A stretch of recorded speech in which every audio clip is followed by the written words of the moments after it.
Hey guys, today I'm going to go over chapter 12:2. It would be very good also if you read over the chapter. I think it would be helpful because I cannot cover everything. I will try to cover almost everything that I can, and then we will do the work together problem after. So in the first page, it just talks about the word payroll taxes. So it just says, everybody has to pay taxes.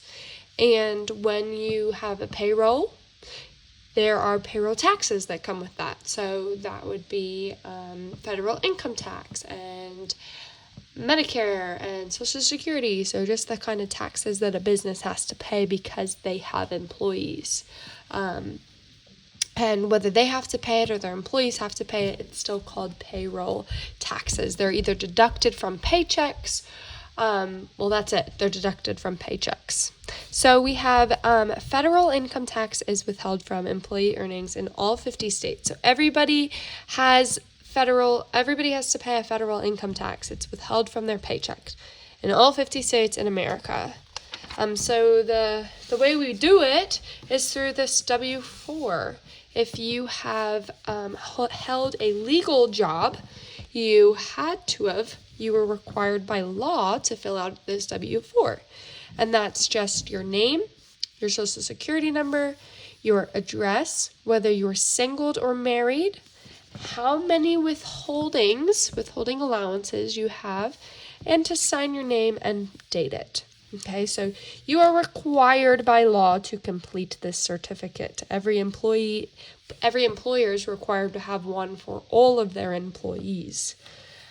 We will dig into this withholding allowance. This sheet here helps us determine how much you owe in federal income tax. So the single person will owe more than a married person with kids. Maybe you've heard if you get married, you pay less taxes. That's true when it comes to federal income tax. So if you're married and have kids, you're paying a lower income tax, and I'll show you based on the charts that we're going to get into here. And so we're going to review this vocabulary term here. It says, a deduction from the total earnings for each person legally supported by a taxpayer, including the employee, is called a withholding allowance. So the more allowances you have, the higher your deduction will be. So John here has 4 allowances. That's himself, his wife, and probably 2 kids. That's what I'm going to assume he's accounting for, his 4 allowances.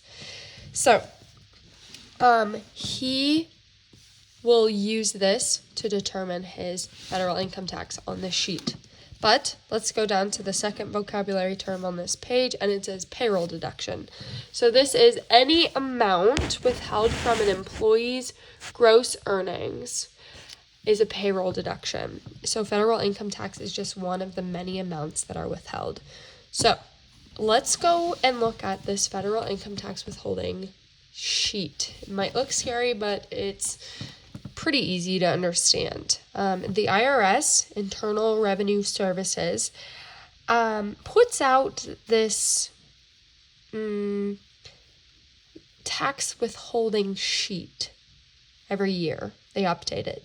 There's one for single people, there's one for married people. There is one for each single person, semi-monthly pay period, single person bi-weekly pay period, single person daily pay period, weekly pay period, and the same thing with the married one. They look the same, just a different title on the top, single versus married. And so to find out your tax withholding, how much federal income tax you owe, you start by looking at the beginning. The wages are at least but not less than. So if you're a single person and the wages are at least $900 but not less than $920, and you are just on your own, you follow this out and it's $67. So that's how much your withholding would be. And so you do that same thing with a married person. So here is the married person's tax chart. And you kind of come down here. This is for John. He makes at least $1,460, but not more than $1,480. He has 4 allowances, and you just follow it to that number. And the intersection between the two, earnings and withholdings, is withholding allowances, is the grand number that you get for your amount. So let's go on. That's how you find the income tax withholding. So let's go on to Social Security tax and Medicare tax. I do actually want to remind you, I do want to say that these numbers can change periodically. So there's not just like one solid sheet, like they do change. So the tax accountants have like the updated sheets. So then we have employee Social Security and Medicare tax, another type of payroll deduction. So Social Security tax is a federal tax paid for old age survivors and disability insurance. Medicare tax is paid for hospital insurance. Okay, those two combined make up FICA. That's what we call them, the FICA taxes, Federal Income Contributions Act. They include those two taxes. And so Social Security is always the total earnings times this rate, 6.2%, and Medicare is total earnings times 1.45%. There is a maximum amount that you would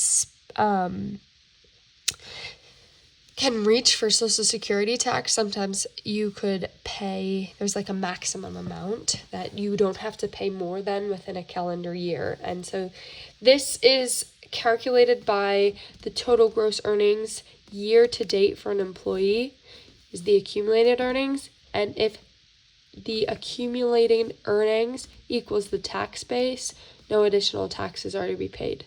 Tax base is the maximum amount of earnings on which a tax is calculated. So this is a good section to read over if you want further knowledge on that. But for the most part, knowing Social Security tax is 6.2% and Medicare tax is 1.45%, and you always multiply that by your total earnings, that is the key there. So for the tax withholdings, you use your total earnings to find the golden number. You use your total earnings and your allowance to find your tax withholding. Then you want to find Social Security and Medicare. You multiply your total earnings again by those, and these are going to be deducted out just like the tax withholding is going to be deducted out, federal income tax. And finally, another payroll tax deduction are things that are voluntary. So sometimes you take out things for retirement. You want to put money away for retirement. And there's 3 types of plans that the textbook goes into just a brief detail about. I'm just going to read the definitions and kind of skim over them, because for the sake of the textbook, they would just give you, like they'd say, additional deductions equals. So if you're interested in any of these, you can read over them, but I'll just briefly address each one. So we have retirement savings plans approved by the Internal Revenue Services that provide individuals with a tax benefit, and this is called qualified retirement plan. So the IRS approves of these, and it gives us tax benefits. So the first one is called a 401k, and it's a qualified retirement plan sponsored by an employer. So sometimes the employer will match a certain amount, the employee can match a certain amount, they'd put so much away for the time period that they're working with the company. Then we have individual retirement accounts, which is a qualified retirement plan that provides most individuals with a deferred federal income tax benefit. So it's a benefit for your income tax. You can keep reading as to why. And then you have the Roth IRA, or Roth Individualized Retirement Plan, which is kind of like the first one. It allows a tax-free withdrawals from the account. So you can read through that if you are interested in retirement plans. But for now, I will show you kind of the last section here of deductions. So we have Larry and Sandra. She has medical insurance premiums of $150, a 401k contribution of $250. The federal income or earnings subject to federal income tax. So you can see that because she has medical insurance premiums and a 401k contribution, she gets to subtract these out of the amount subject to federal income tax. So then Larry, I guess that's a boy, his rate is going to be lower here. If you can see, $780 and $900 is the federal income taxes. And then net earnings after, so they just subtracted that out, and then they paid their medical insurance and Roth IRA, and Larry has that much cash versus Sandy with $1,700. So you can kind of read through that last section if that's something that interests you, but the textbook doesn't go into too much detail when it comes to the working problems. So tune in to the next video to do work together 12-2.